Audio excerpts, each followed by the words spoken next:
Welcome to Illuminati Silver. We tell you the truth about silver. Today is Saturday the 18th of December 2021, 1 week from Christmas. And we're publishing our gold and silver weekly update for the week ending the 17th of December. So let's get to it.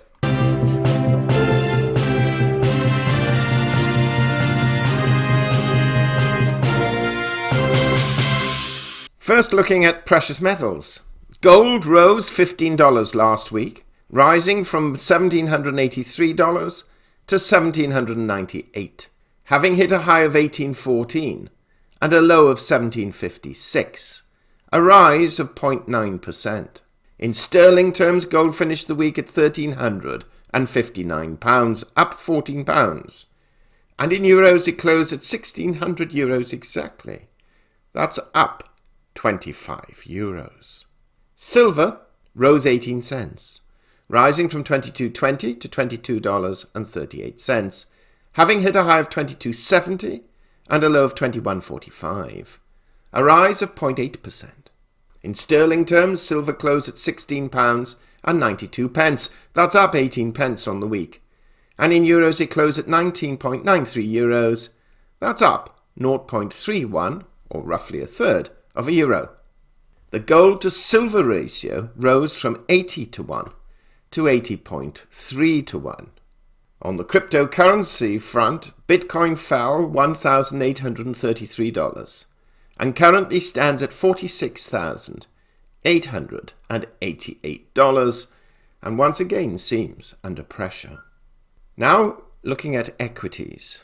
The Dow Jones closed on Friday at 35,365, down 532 points on the day, and down 605 points on the week. The S&P 500 closed at 4,620, down 48 points on the day, and down 92 points on the week. And the Nasdaq Composite, which actually had a very bad day on Thursday, closed at 15,169, down 10 points on Friday, but down 461 points on the week. Moving over to oils, we can see that Brent crude closed at $73.52. That's down $1.63 on the week, and WTI crude closed at $70.86, down 81 cents on the week. The currency, the dollar index, stands at 96.56. That's up 0.47 on the week, though it was above 97 at one point. Now, we concluded last week's video with the following forecast, quote, "We see gold trading between 1725 and 1825, with 1700 to 1850 as outliers, and silver trading between 2150 and 2350, with 21 to 24 as outliers." Well, gold traded well within our normal range, without moving into outlier territory. And though the difference between its high and low the previous week was just $23, this past week it moved to $58. Silver also traded within our normal range, but temporarily dipped into our outlier territory on the downside by just 5 cents. The difference between its high and low was $1.25 in a week that frankly could have proven more variable. But silver's decline over the past few weeks has been so significant, really, it limited any further major fall to the downside. So all of the news last week was centered essentially around the FOMC decision on tapering on Wednesday, whereby it basically doubled its tapering of its bond buying program, meaning that additional bond purchases will cease after March 2022. That's the increase will cease. And the Fed also indicated that one can expect to see 3 rate rises of 0.25% each in 2022, 3 in 2023, and 2 in 2024, thereby resulting in the Fed funds rate reaching 2 to 2.5%. Frankly, we do not think this is an impossible goal. And in spite of those pretending on YouTube that the Fed cannot raise rates to these levels, actually, there's no reason why they cannot. Because even at these levels, interest debt repayment is still manageable. We admit, to have rates rise higher than these levels would be hurtful and difficult to achieve. But up to this level, no, it's indeed possible and manageable. The Bank of England actually did raise its rates on Thursday by 0.15% to 0.25%, and suggested that by the end of 2022, we can expect to see the bank base rate reach 1%, which again is manageable. Also on Thursday, the European Central Bank did not raise rates, and then essentially conducted an act on the one hand which reduced its version of QE, while on the other kept the door open to continue it by another mechanism. When we have time, we shall look at this sleight of hand a little closer. The bottom line is, however, that inflation, whilst being allowed to surpass central bank targets of 2% for some time, will not be allowed to totally run away. The balancing act is to ensure that inflation is at least held in check, even if it is at a highly elevated level, while not damaging the underlying economy or reducing jobs. US economic data last week revealed disappointing retail sales for November, coming in at 0.3%, compared with 1.8% in October and expectations of 0.8%. To some extent, this prevented the FOMC, in our view, of being even more hawkish than it was. Now, on Thursday, we published a video entitled Gold and Silver Rise after FOMC, BOE and ECB announcements. And if you haven't listened to that, please do. We've placed a link below and in the comments section.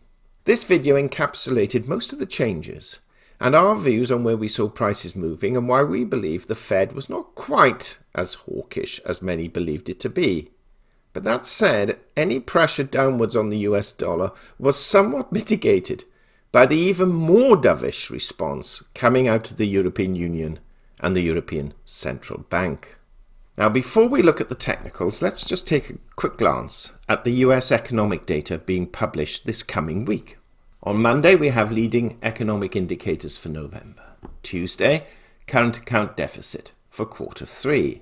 Then on Wednesday, we have the GDP revision for quarter 3, consumer confidence index for December, and existing home sales for December.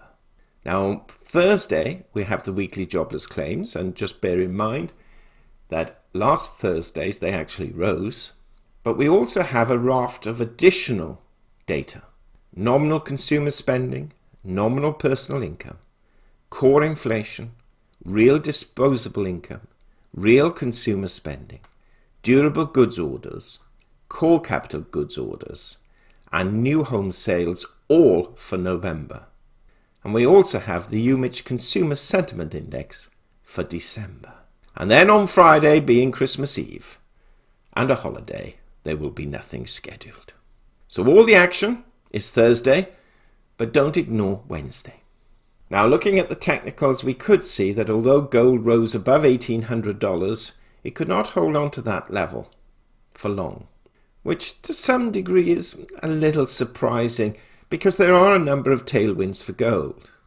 You have the risk-off market sentiment to equities, you have 40-year high inflation levels, and you have the effects of COVID-19 and now Omicron providing uncertainty in the marketplace about their continuing effect on the global economy.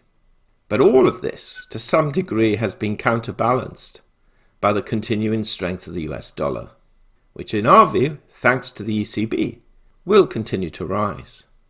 So technically we have psychological resistance for gold at 1800, but perhaps a more realistic level at 1818, which represents the 50% Fibonacci retracement level.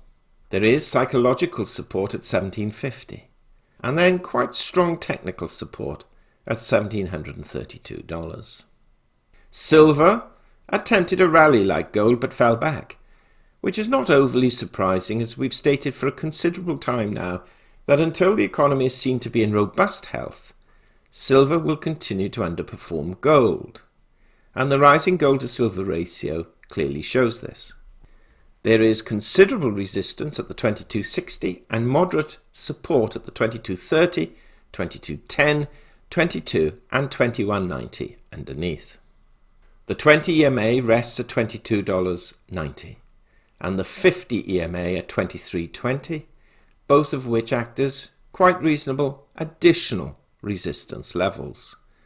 And if silver is to really break out, it has to get above that 50 EMA.